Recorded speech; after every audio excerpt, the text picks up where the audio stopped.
remember thinking, "You're drowning.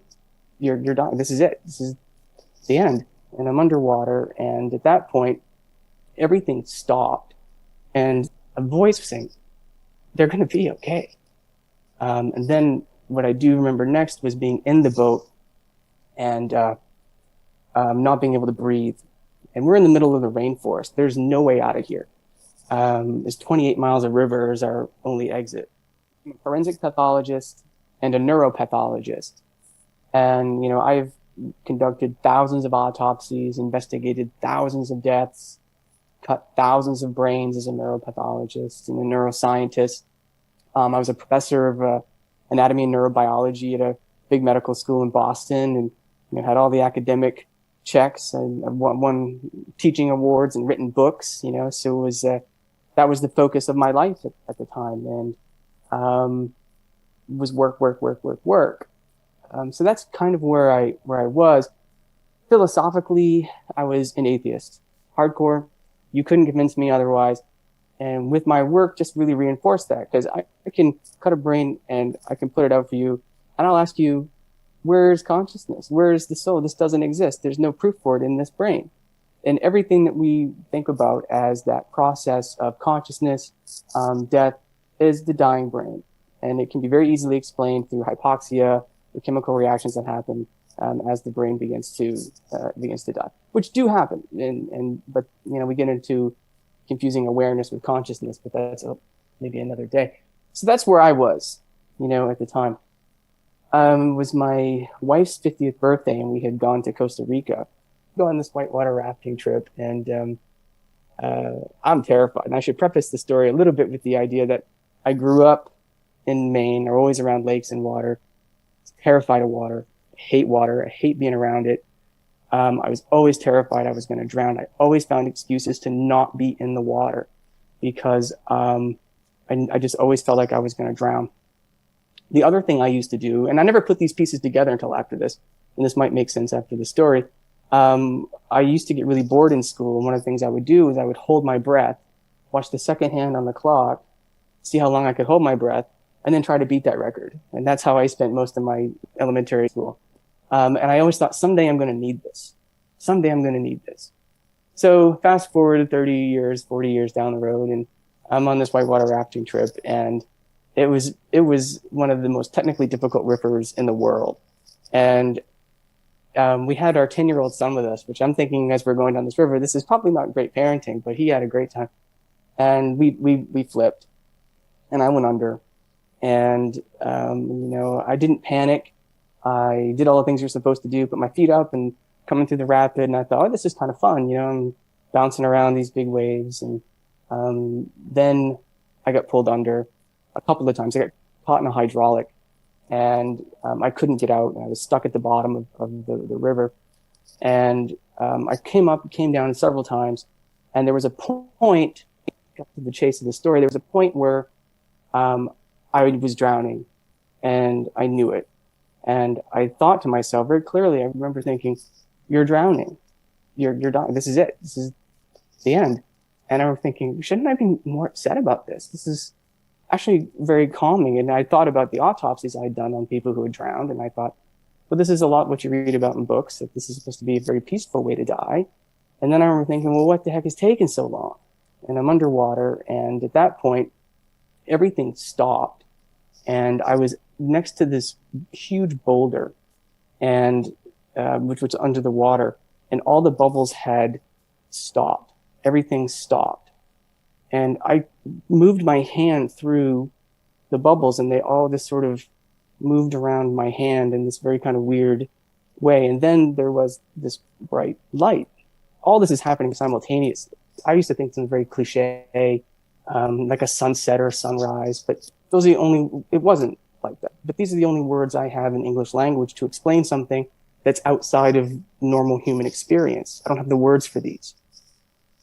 At that point, I was able to see everything around me, 360 degrees. And I see it, but more of experiencing it more than seeing it. I knew that my wife had been pulled out. I knew it was a yellow kayak. I knew it was the guy down the river. I knew my son was in the other boat. I knew the boat behind me was coming to get me. I knew that I had a family member that was going through a very difficult personal crisis that I didn't know about, that I knew about, and I knew was going to be okay.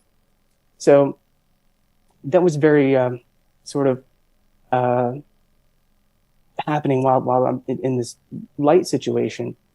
And there's this incredible overcoming feeling of love and a voice saying, they're going to be okay. So I get really emotional still, not because it's upsetting, but because I'm in that moment of that beauty. It was just so beyond experience. And I knew my family was going to be okay. And the voice said, they don't need you. You're going to be fine. And that was sort of a moment where I just was like, this is amazing. And they just kept repeating, they're going to be okay. They don't need you. You're done. Good job. At that point, the voice in the back of my head was shouting, you're just hypoxic. You're just hypoxic. Hold your breath. You have to beat your record. You have to beat your record. And at that point, the light just sort of vanished. There was a giant sucking sound, and I slammed up against the rock and popped out of the water. When I came up, the boat behind me was almost to me, but I couldn't see anything. I say my vision was like a Viewmaster. In those old Viewmasters, I could see and it was gone. See and it was gone. I couldn't see motion. And we were through that rapid. And as the water slowed and the boat came up to me, the guide in the boat put the paddle out for me to grab. And I remember reaching up and being, in moments of blackout thinking, if I don't grab this paddle, I am done. And that's the last thing I remember. And then what I do remember next was being in the boat and not being able to breathe. And we're in the middle of the rainforest. There's no way out of here. There's 28 miles of river is our only exit. And so I immediately slip into this emergency medicine mode, ABCs, airway, breathing, circulation, trying to see if I'm okay. I'm the only doctor for hours, right? And I'm really worried about if I have water in my lungs, because that can cause problems later down the road in the next 24, 48 hours. You can have intense inflammatory reactions in your lungs that can kill you. It's called near drowning. But I felt okay. I didn't feel like I had any water in my lungs. What I realized had happened is I had a laryngeal spasm, and it's something called a dry drowning. So when water irritates your voice box, it closes off, and it's a reflex, and there's nothing you can do about it. And I remember being in the boat, trying to breathe and thinking, that's really great, Cummings. You survived it. You got in the boat. You die in the boat. That, typical, So knowing that this is a reflex, I'm trying to calm myself down. And I start being able to get little breaths in. And eventually I was able to breathe. We continued down the river like nothing had really happened. And I didn't really think much of it the rest of the day because, I got my son, I got my family. I'm trying not to be freaked out by this. And that night when we got back to where we were staying, I remember looking at my Apple Watch because I'm a kind of a health freak, and I'm obsessed with my heart rate, sleeping heart rate, resting heart rate. And so I have a constant awareness of my heart rate. And I looked at my Apple Watch and I had 8 minutes of unrecorded heart rate in that time period. Now it takes the caveat, it's an electronic device, sure. It also takes the heart rate at intervals. So at least in those 8 minutes, I had a period of time where I had no registered heart rate. It never happened before in that watch. It never happened after that in that watch. It didn't happen the rest of the time. We were on the river. And at that point, I started to think something happened. And we continued with the vacation. The next day, we're going down the river, and I'm a little freaked out by being in the river at this point. And we're paddling down. My son says, look at that butterfly on the boat. And I look over, and it's this huge blue butterfly. And I said, Finn, that's not a butterfly. That's a bird. And he said, no, it's a butterfly. And it was so big. And it was a blue morpho. And I didn't know anything about this butterfly until way later, about couple of years later.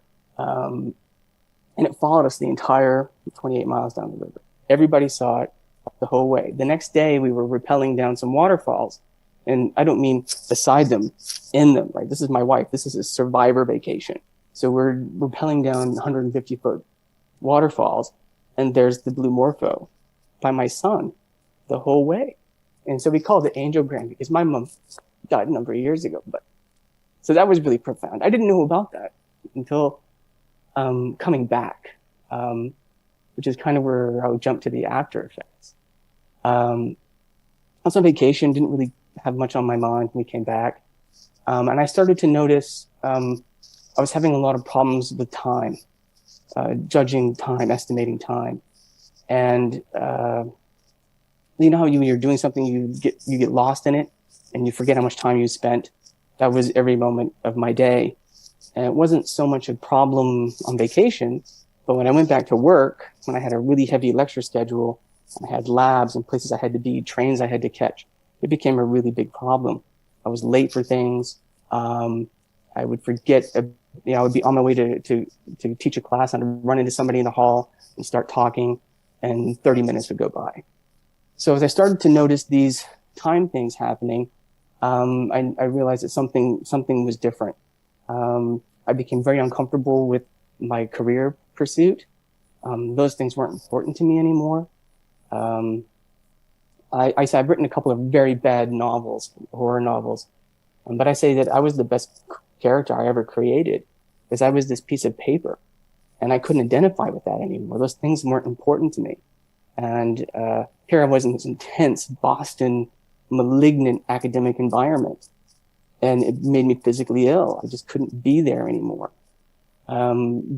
Jumping off of that, we ended up moving to Maine, where we were from, living in the woods and having a great life. But the after effects were very difficult, and I didn't have a way to deal with it. I think I had a hypoxic brain injury, and it's called dyschronometria. And I have difficulty. I have many ways to cope with it now. It doesn't affect my life, but that was really the catalyst for me to figure out what happened. That pushed me to do what I say, I'm doing my own death investigation of my own consequences of that action. It led me to an incredible world of research that I had no idea existed. Jeffrey Long's book was so incredible. The thing that was the most important for me in terms of turning the corner, because it was a very intrusive, negative experience that I did not want in my life. It completely derailed everything.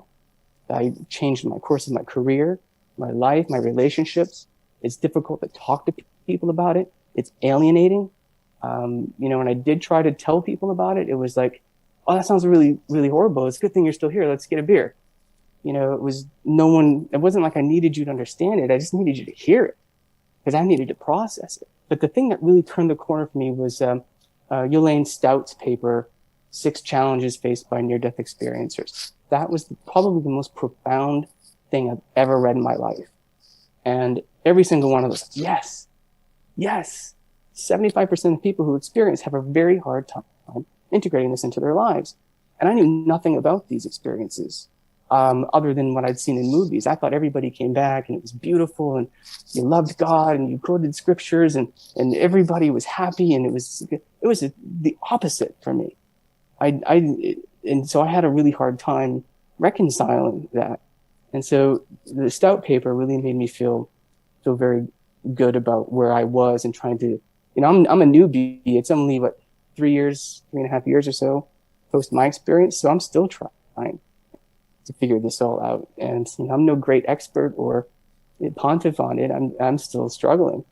But what it really taught me, and I think really having this issue with being able to separate from time allows me to understand that what we do is we put great importance on the past and on the future, and we focus so much on those two things.